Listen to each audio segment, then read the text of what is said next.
Саламатсыздарбы, Ош Берем телеканалынын эфиринде жаңылыктар кызматы, студиядан Аяз Ашматов, дегенде бүгүнкү күнгө алынган маанилүү кабарлардан кыскача тааныштырып өтөлү. Дача суу айылынын тургундары коопсуз жайга көчүрүү талабын коюшууда. Өлкөдөгү губернатор менен акимдер мал союучу цехтерди курбай жатат. Мындай сынды Сооронбай Жээнбеков айтып чыкты. Кыргызстанда кызала качууга каршы мыйзам кабыл алынганы менен жоопкерчиликке тартылган бир да жан жок. Араван районунда ойлоп табуучу окуучулардын саны көп. Авиакырсыктан жапа чеккен бир да адам мамлекеттин көңүл сыртында калбашы керек. Мындай пикирди Алмазбек Атамбаев өлкөнүн биринчи вице-премьер-министри Мухаммед Калай Абулгазиевди кабыл алган учурда билдирди. Жолугушууда президент Boeing 747 учагынын кыйрашынан курман болгондордун үй бүлөлөрүнө жана жапа чеккендерге жардам берүү боюнча өкмөттүн маалыматын укту. Ошондой эле тараптар курман болгондордун үй бүлөлөрүн жана жапа чеккендерди отурумдук турак жай, зарыл медициналык жардам жана дары-дармек менен камсыздоо, балдарды социалдык жактан коргоо, алардын окуусун уюштуруу жөнүндө сөз кылышты. Мухаммед Калай Абулгазиев андан тышкары курман болгондордун үй бүлөлөрүнө жана жапа чеккендерге укуктук жана материалдык жардам берүү, чыгымдарды өндүрүү жагында колдоо көрсөтүү маселелеринин чечилиши тууралуу президентке айтып берди. Дача суулуктар коопсуз жайга көчүрүүнү талап кылат. Бул тууралуу аталган айылдын тургуну Айнагүл Үсөнова билдирди.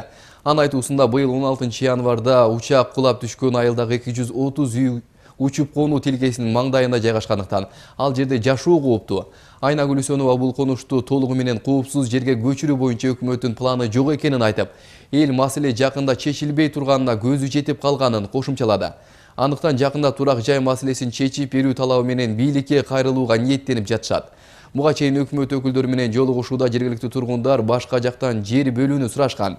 Бирок кырсыктын кесепеттерин иликтеген өкмөттүк комиссиянын төрагасы, биринчи вице-премьер-министр Мухаммед Калай Абулгазиев Сокулук жана Аламүдүн райондорунун аймагында жер жок деген жооп кайтарган. 16 январда Манас аэропортунун жанындагы дача суу конушунда туркиялык Boeing жүк ташуучу учагы кулап, 20дан ашуун үй кыйраган. Кырсыктан 39 киши наут болуп, 100дөн ашууну жаракат алган. Курман болгондордун 35-и жергиликтүү тургундар, алардын жарымына жакыны жаш балдар. Бүгүн маркумдардын 40-ылыгы.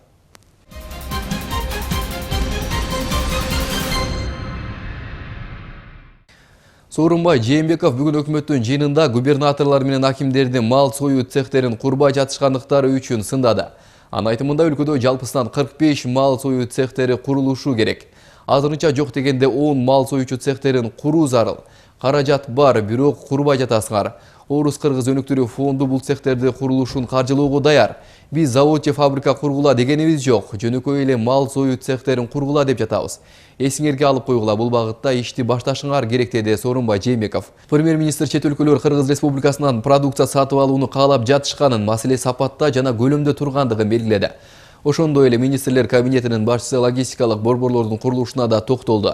Биз чоң борборлорду курууну талап кылбайбыз, мүмкүнчүлүккө жараша кургула. Айталы 1000 тонналык борбор болсун. Мисалы, жакында Базар Коргон районунда 400 тоннаны батыра алган логистикалык борбор курулду, деди ал. Кыргызстандын өкмөтү фермерлер үчүн жеңилдетилген нациянын көлөмүн 7 миллиард сомго чейин көбөйттү. Бул тууралуу Айыл чарба, тамак аш, өнөр жайы жана мелиорация министрлигинин басма сөз кызматы билдирди. Белгиленгендей, бул токтомдо өсүмдүк өстүрүүчүлүк жана кайра иштетүү тармагындагы жумушчулар үчүн белгилүү жеңилдиктер каралган. Дыйканчылык жана мал чарбачылыгы үчүн насыяны төлөөнүн мөөнөтүнүн жылдык ставкасы 10%. Кайра иштетүү тармагы үчүн жылдык ставка 6%га чейин төмөндөтүлөт. Фермерлерден арыздар түшкөн. Коммерциялык банктар жакын арада арыздарды, акча каражаттарын бөлүү жана берүүнү карай башташат деп билдирди ведомство.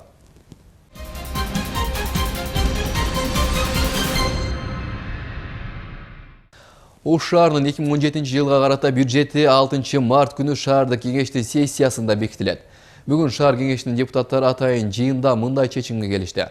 Быйылкы жылы шаар казынасы былтыркыга салыштырмалуу бир топ аз болуп жаткандыгына байланыштуу каражатты үнөмдүү жана пайдалуу бөлүштүрүп берүү ниетинде. Бюджетти чыгаша жана киреше бөлүмдөрүнүн кароо эл өкүлдөрү тарабынан дээрлик 15 күнгө уланып, натыйжалуу бөлүштүрүү каралууда. Учурда алдын ала берилген маалыматтар боюнча каражаттын 0,5% социалдык тармактагы көйгөйлөрдү чечүүгө багытталат.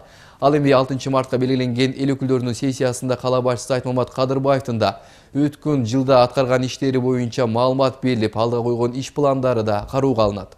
Жарандардын коомдук талкууда түшкөн сунуштардын негизинде ушу келаткан сессияда негизинен Ош шаарынын 2017 жылга карата бюджетин бекитүү боюнча карайбыз. Алдын ала болжол боюнча бүгүнкү күндө ушул 50%га жакын ушул социалдык маданий жакка каржы булак бөлүнүп жатат. Ал эми калган булактар ушу шаарыбыздагы шаар курулуш, көркөмдүрүү, тазалык иштери жана башка иштерге бөлүнүп жатат бүгүнкү күндө шаардын бюджети. Кыргызстанда 2016 жылда кыз ала качуу боюнча 23 учур катталган. Бирок окуяга байланыштуу бир да жаран сот жоопкерчилигине тартылган эмес. Бул тууралуу коомдук уюмдун өкүлдөрү айтып чыгышты. Кыз ала качуу үчүн кылмыш жаза кодексине беренелер киргизилгени менен кыз уурдоо фактылары токтобой келүүдө. Кыз ала качып турмуш куруу эмне үчүн азайбай жатат? Толугураак кабарчыбыз Арген Нуров айтып берет.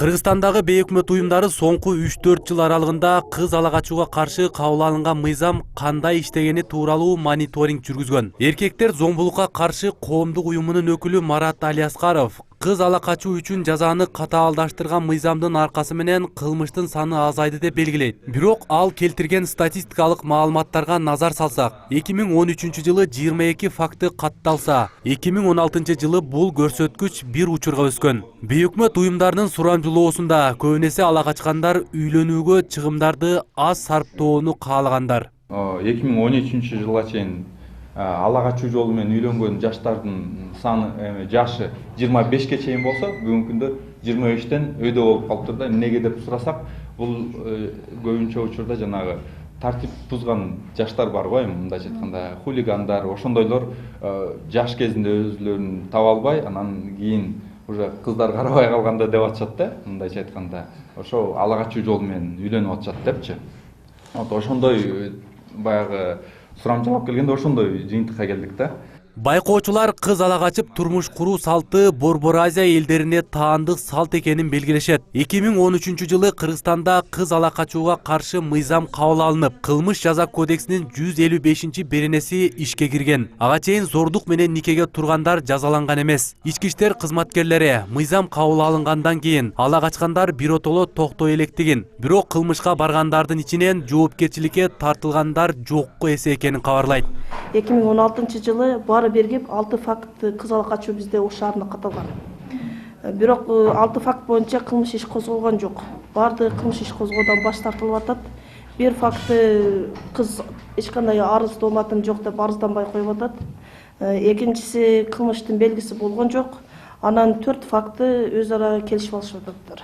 Биз каршы эмеспиз, турмушка болуп туруп кылмыш иш козголгон жок. Быйылкы жылы пока бизде факты катылган эмес.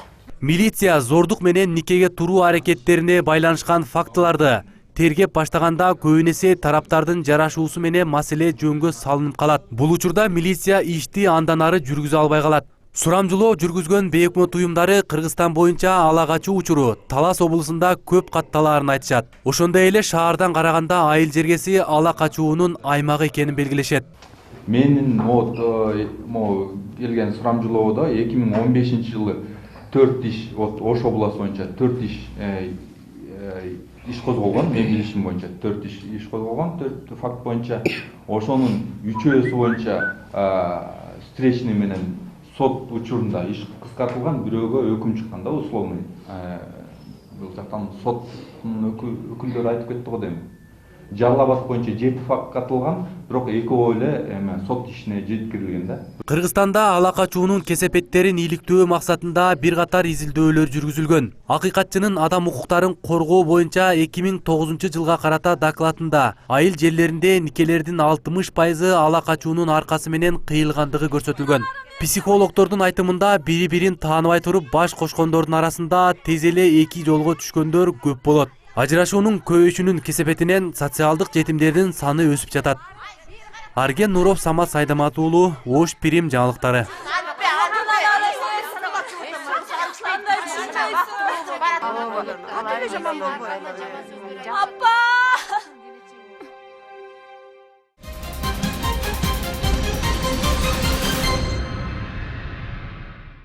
Ош шаарында bir жыл içinde болгону 3 аймактык кеңештен 137 бала өзгөчө муктаждыктагы балдар экени аныкталды. Манасатта, Актилек жана Кереметуу аймактык кеңештеринде сурам жылуу учурунда ар кандай тармакта өзгөчө муктаждыктагы балдар табылып, алардын 102-сине жардамдар көрсөтүлдү. Бул иштер Ош шаарында жашаган өзгөчө муктаждыктагы балдарды колдоо долбоорунун жыйынтыктоосунда маалым болду. Коомдук фондордун, эл аралык уюмдардын колдоосунда оюштурулган долбоордун алкагында аярлуу мамилеге муктаж өспүрүм бөбөктөргө ар кандай медициналык, психологиялык жана педагогикалык кызматтар көрсөтүлүп, социалдык фонд тарабынан жөлөк пулдарды берүү жагынан да колдоолор көрсөтүлдү. Кошумча мүмкүнчүлүгү чектелген балдарды реабилитациялык борборлордон дарылануу иштери жүргүзүлдү. Долбоорду жыйынтыктоодо аны аткарууга салым кошкон атуулдардын баары чогулушуп, ушул сыяктуу иштерди кантип дагы да улантуу керектигин талкууга алышты. Турмуштук оор кырдаалга кабылган үй бүлөлөр да булар. Анан кийин ошол эле жерде биз айтып кетелик десек, негизи көп эле ошол ата-энелер өзүнүн балдарына кандай жардам көрсөтүүнү, кайсыл жака барууну, кантип социалдык кепилдиктерди алууну аны такыр эле билишпейт, маалыматтары жок. Аларды биз үймө-үй кыдыруу боюнча ошол бардык маалыматтарды берип, анан кийин ошол МСЭКтен өткөрдүк, мектептерге жайгаштырдык. Эми Орусиянын кара тизмесине кирген кыргызстандыктар материалдык жана моралдык жардам ала алышат.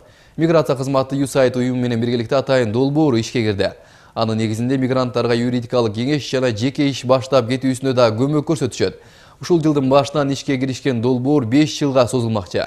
Жаңы башталган долбоор алкагында кыргызстандык мигранттарга дагы кандай мүмкүнчүлүктөр ачылат? Кесиптешим Марат Акимбеков кененирээк айтып берет.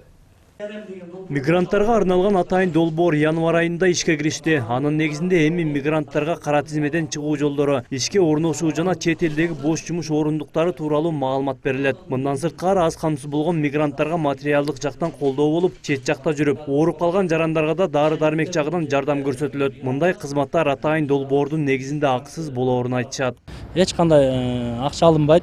Андан сырткары бул биздин өзүнүн критерияларыбыз бар. Түштүк регион боюнча айта кетсек, бир өзүнчө бир райондорду алып алганбыз. Мисалы, мына Ош шаары жана Кара Суу району, Баткен областындагы Лейлек району жана Кызыл Кыяр шаары, Жалал Абад областынан Жалал Абад шаары жана Сузак району. Ушул критериялар боюнча анан 18 жаштан 35 жашка чейин жарандар бизге кайрылса, биз жардамдарды көрсөтүп атабыз. Мигранттарга арналган долбоор 2020-жылга чейин иштемекчи. Адистердин айтымында кайрылгандардын көпчүлүгү Россиянын кара тизмесине кирип, кайра бара албай калгандар болууда. Андыктан ал жарандар адистердин кеңешин Кыргызстандан чыга электе билип алышса дешет. 100% мисалы үчүн азыр 69 кеңеш алды, 69-ду тең баары жок уже постфакт.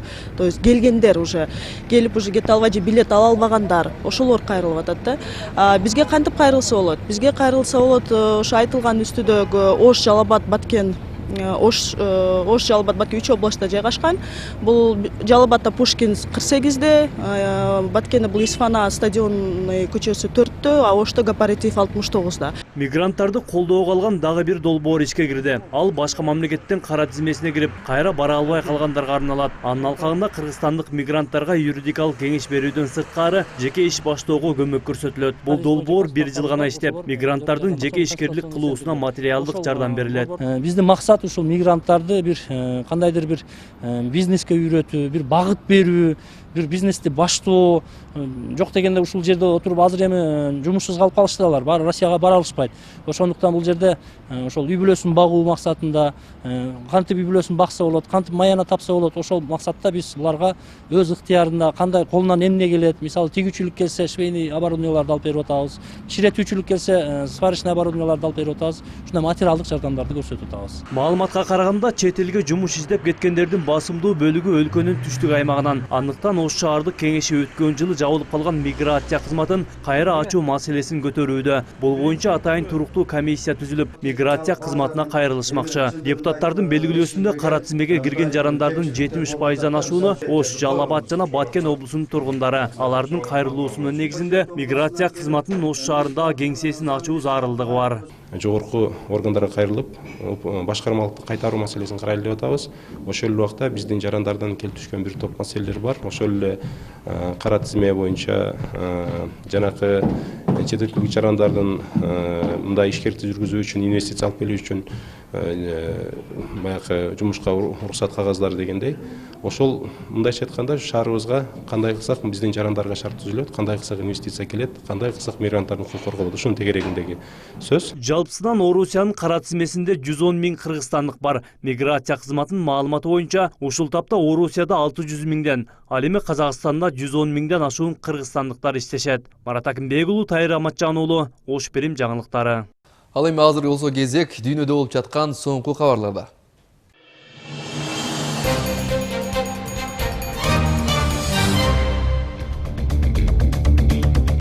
Өзбекстандын Фергана шаарындагы азот жер семирткичтерин жана башка химикаттарды өндүргөн Фергана азот заводунда жарылуу болуп, бир нече адам курман болду. Бул тууралуу өлкөнүн өзгөчө кырдаалдар министрлиги кабарлады. Маалыматка караганда жарылуу 23 февраль күнү болжол менен саат 16:30 заводдун аммиак сакталган цехинде оңдоп түздөө иштери жүрүп жаткан маалда болгон. Анда бир нече адам мерт кеткени кабарланууда. Кырсыктын себебин иликтөө жана жабыркагандардын жакындарына жардам көрсөтүү үчүн өкмөттүк комиссия түзүлдү. Азырынча каза болгондор жана жаракат алгандардын так саны белгисиз. Фергана азот Өзбекстандагы азот жер семирткичтерин өндүргөн ири ишкана. Завод жылына 270 миң тонна карбамид жана 350 миң тонна аммиак селитрасын чыгарат.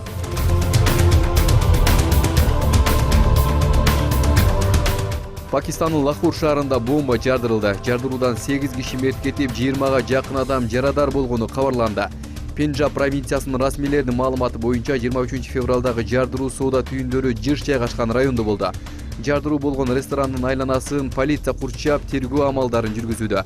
Бул жардыруудан бир күн мурун Пакистан бийлиги террордук коркунуч жөнүндө жарыялаган. Акыркы 11 күндө өлкөдө жардыруулардан 130дан көп киши набыт болгон.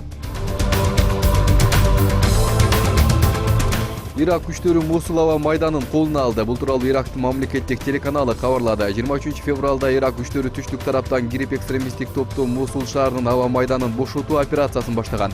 Өкмөттүн тандалма багыттагы жоокерлери аба майданга жакын жердеги Эл Газлани аскерий базасына чабуул жасап, ал жерде айыгышкан уруш жүрүп жатканы кабарланган. Ирак расмийлеринин маалыматы боюнча өкмөттүк күчтөр жакынкы күндөрү шаардын батыш бөлүгүнө киришет.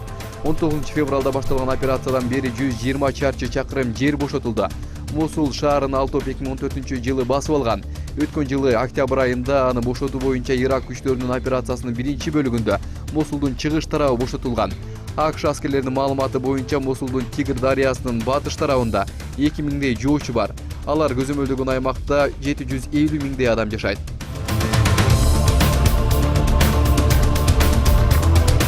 Сирияда коопсуз аймак түзүүнү Орусия колдойт. Бул тууралуу Орусиянын тышкы иштер министри Сергей Лавров билдирди.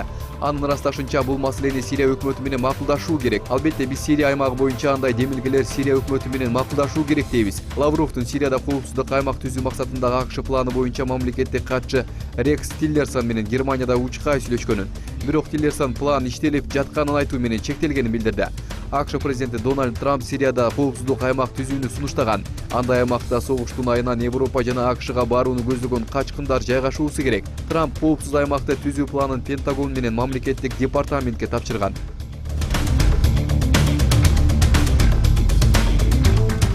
Түндүк Кореянын жетекчиси Ким Чен Ындын аталаш агасы Ким Чен Нам нефти шалкалоочу VX газдын жардамы менен өлтүрүлгөн. Бул тууралуу бейшембиде Малайзия полициясы патолого-анатомиялык экспертизанын жыйынтыктарына таянып кабарлады. Газдын издери маркумдун бетинде жана көздөрүндө табылган. Ким Чен Нам Малайзиянын борбору Куала-Лумпурдун аэропортуна 13 февралда уулануудан каза болгон. Ал Макаога учмак. Малайзия полициясы Вьетнам, Малайзия жана Түндүк Кореялык шектүү 4 адамды кармады. Алардын арасында 2 аял бар. Киши өлтүрүүгө катышы бар Түндүк Кореянын дагы 7 жараны издөөгө алынды. Химиялык куралдар боюнча конференцияларга ылайык VX согуштук ууландыруучу зат болуп эсептелет. Батыш эксперттердин маалыматына караганда Пхеньянда бул газ бар. Шаршембиде Пхеньян Ким Чен Намдын өлүмүнө тиешеси жок экенин билдирип, Малайзияны Түштүк Корея менен кутумга барып далилдерди жасалмалууга айыптады. Куала-Лумпур Ким Чен Намга кол салынган кезде аэропортто болгон Түндүк Кореянын Малайзияда аккредитациядан өткөн жогорку кызматтагы дипломатын суракка алууну көздөөдө. Бирок Пхеньян тергөө менен кызматташтарын айткан жок. АКШ президенти өлкөнүн учурдагы өзөктүк дараметин артта калган деп эсептейт. Ал Reuters агенттигине курган маегинде Орусиянын канаттуу ракеталарын мындай класстагы куралдарды көзөмөлдөө боюнча келишимди бузуу деп атап, эгер президент Путин менен жолугуп калса бул маселени көтөрөөрүн билдирди. Президент Трамп эгер Кытай кааласа коопсуздугуна Түндүк Корея тараптан келип жаткан коркунучту оңой эле чечип коёрун ырастады. АКШ президенти Түндүк Кореянын баллистикалык ракеталарын сынап жатканын сынга алып, буга АКШнын союздаштары Жапония менен Түштүк Кореянын коопсуздугу үчүн ракетадан коргонуу системасын түзүүнү тездетүү менен жооп берүүгө болорун билдирди. Украинада Порошенконун блогуна мүчө депутат уурдалды. Белгисиз бирөөлөр президент Петр Порошенконун блогунун мүчөсү Жогорку Раданын депутаты Алексей Гончаренкону уурдап кеткен. Муну башкы прокуратуранын маалымат катчысы Лариса Сарах ырастады. Окуя 23 февралда Одесса шаарындагы портто болгон. Лариса Сарах Алексей Гончаренконун кайда экендигин аныктоо үчүн бардык күчтөр жумшалып жатканын айткан. Жогорку Рададагы Порошенко блогунун лидери Игорь Гринёв Гончаренко күндүз эле белгисиз адамдар тарабынан уурдалып кеткенин билдирди.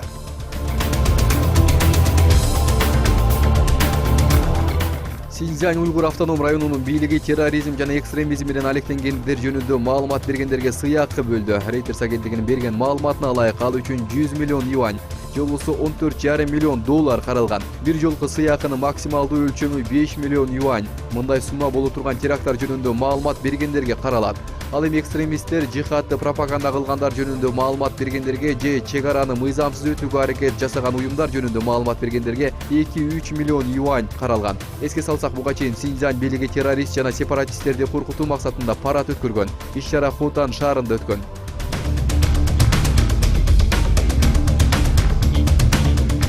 Улуу Британия Евро биримдиктен чыгуу чечимин кабыл алгандыктан 100 эл аралык компания Нидерландыга көчүшү мүмкүн. Бул тууралуу Нидерландынын өнөр жай жана иш берүүчүлөр конфедерациясынын президенти Ханс де Бур билдирди. Financial Dagblad гезити маалымдагандай, де Бур акыркы күн ичинде Лондондо болуп, бизнес өкүлдөрү менен Брекситтен кийинки кырдаалды талкуулашкан.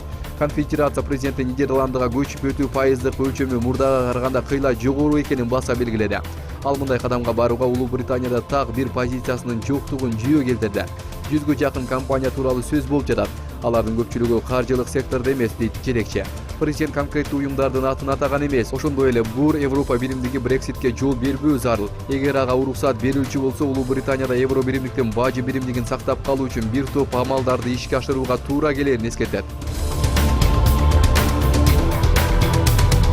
Соңку жылдарда айдоочусуз башкарылган унаа чыгаруу өндүрүшү күтүлбөгөндөй прогресс жаратты. Автоунаа каалаган жерибизге өзү эле алып барып, биз болсо өз ишибиз менен алек болобуз деген эми жомок болбой калды окшойт. Албетте автоунаалар өз алдынча болуп калганы менен транспорт каражатын толук автоматташтырууга али жете элекпиз. Азырынча айдоочунун катыштыгы баары бир зарыл болуп жатат. Bloomberg маалыматына караганда, Ford компаниясы айдоочусуз башкарылган унааларды толугу менен автоматташтырууга өтүүгө камынууда.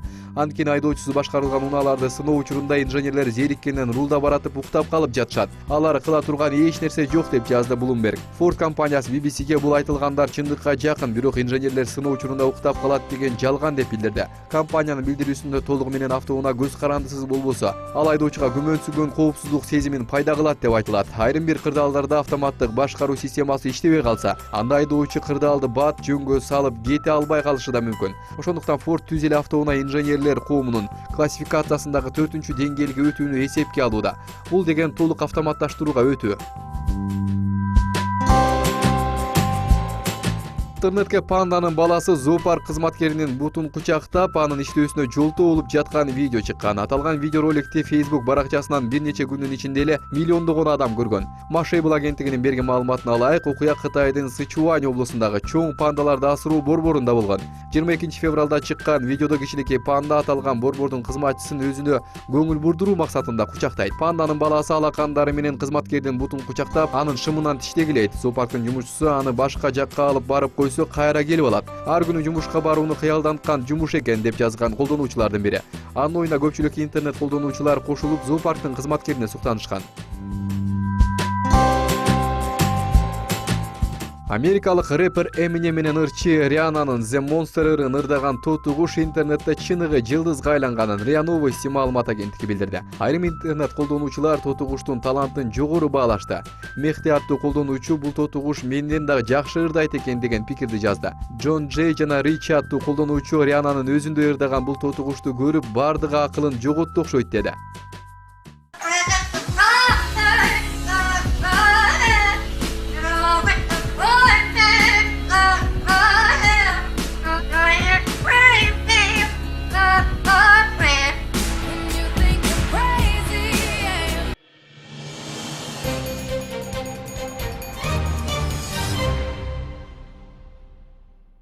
Араван районунун номер 48 Гүлбар орто мектебинде биз келечектин интеллектуалдарыбыз аталышындагы облустук семинар өткөрүлдү. Агаталган райондун 6 мектебинин чыгармачылык окуучулары жана Ош облусунун 8 районунан балдар чыгармачылык мектебинин мугалимдери катышты. Техника жумалыгынын алкагында өткөрүлгөн иш-чарадан кесиптешим Сымбат Абдакимова баяндайт. Авазбек Маматали уулу 7-класстын окуучусу. Ал керексиз буюмдардан майда техника жасаганга кызыгат. Анын арты менен автоунаанын ишин тазалоочу чаң соргуч жасап чыккан. Табылгасы 12 вольттук чыңалууда иштейт. Ага эң жөнөкөй буюмдарды пайдаланган. Өткөн жылы өткөрүлгөн техника жумалыгынын облустук турунда Авазбек ушул эмгеги менен 2-орунду багындырган. Айыл ичинде машиналарды эле шаарга барып акча көрөтүп, машинасын тазалатат. Ошон үчүн мен буну акча көрөткөндөн көрө үйдө деле тазаласа болор эт. Мен буну 2 күн аралык ичинде жасап бүттүм. Буга мотор, фенни мотору, анан кийин коробка бакашкана кетти. Тышына кийилбеген эски кийимдердин кожасынан каптап койдум ошо. Авазбек Маматали уулу сыяктуу Кермету айыл өкмөтүнүн мектептеринде жаш ойлоп табуучу окуучулар көп. Алардын катарында Токтогул атындагы орто мектебинин жаш техниктери бар. Алар убакытты үнөмдөө максатында интернет аркылуу имараттын жарыгын өчүрүп же жандырууну ишке ашырышкан. Окуучулардын идеясынын ишке ашуусуна агайы жардам берген. Каражат тартыштыгынан улам азырынча компьютерден Delphi программасы аркылуу башкарышууда. Алдыңкы күндөрү жылытуу системасын интернет аркылуу башкарууну ишке ашырышаарын билдиришет. Biz vaqt үнөмдө компьютерден жандыруу, мисалы биз Wi-Fi роутер ала турган болсок, биз ага акчабыз жетишпей калды, аз-маз акча жетпей калды. Биз ошто туруп эле биз үйүбүздүн светин жандырып кое алабыз. Бул окуучулардын ойлоп табуулары биз келечектин интеллектуалдарыбыз аталышындагы облустук семинарда көргөзмөгө коюлду. Техника жумалыгынын алкагында Гүлбар орто мектебинде уюштурулган иш-чарага Ош облустук, шаардык жана 8 райондук чыгармачылык борборунан өкүлдөр чакырылган. Өткөн жылкы кароо сынакта алдыңкы орунду камсыздаган жаш жаратмандар Араван райондук чыгармачылык борборунда көп болгондуктан самалыкты уюштуруу облустук балдар чыгармачылык борбору тарабынан сунуш кылынган. Мектеп бул балдарга адамдык, инсандык тарбиянын маңызын берет. Ошону менен кошо эле азыркы мезгилдин эң орчундуу талаптарынын бири бул балдарды интеллектуалдык, өзүнүн үстүндө иштөө жана балдардын ишкердүүлүгүн, өзгөчө таланттарын чыгарууда, башкача айтканда билим алуу менен бирге эле балдардын өздөрүнүн өзүнчө чыгармачылыгын өнүктүрүү. Ар жылы окуучулардын интеллектуалдык деңгээлин көтөрүү максатында уюштурулган иш-чара бул ирет семинар түрүндө өткөрүлдү. Анда келген конокторго техника, кол өнөрчүлүк, тамчылатып сугаруу жаатында сабактар өткөрүлдү. Окуучулар жасаган буюмдар тууралуу маалымат беришип, бул өз кезегинде жаш техниктерге тажрыйба алмашууга шарт түздү. Эми алдыңкы күндөрү өткөрүлө турган сынакта окуучулар мындан да жаңы табылгалар менен уюштуруучуларды таң калтырууну көздөп жаткандыктарын билдиришет. Сымбат Абдакимова, Шахрух Эминжанов, Ош Бирим жаңылыктары, Араван району. Ош мамлекеттик социалдык университети бүгүн окуу жайдын мыкты мырзасы сынагын өткөрдү. Ага окуу жайдын 8 факультетинен бирден мырза катышып, өз таланттарын көрсөтүштү. 23 февраль ата мекенди коргоо күнүнө каратай уюштурулган мелдеш жигиттердин интеллектуалдык билим деңгээли, күч аракеттери жана жүрүм-турум келбети боюнча сындалып, мыктылары аныкталды. Мындай жигиттер арасында өтүп жаткан мелдеш окуу жайдын деңгээлинде алгачкы ирет уюштурулуп, кийинки жылдары да уланмакчы. Биринчиси саламдашуу, экинчиси идеалдуу мырза, үчүнчүсү бул бизден күчтүү мырза деп баягы кир көтөрмөйбү. Анан биздин 5-чи шартыбыз бул таланттуу мырза. Ошо өздөрүнүн талантын көргөзүшөт. Албетте биринчиден жеңүүсүнө биз көбүнчө биздин буларга даярданган акчалай материалдык чыгымдар көп кеткенине байланыштуу биз буларга бир кыскача белек, андан кийин бир материалдык акча кылдык. Сиздер бүгүнкү күнгө алынган маанилүү кабарлар топтому менен тааныша алдыңыздар. Ал эми алдыда болсо эртеңки күндүн аба ырайы тууралуу маалымат. Эфир аркылуу жолугушканча кайрадан амандыкта туруңуздар.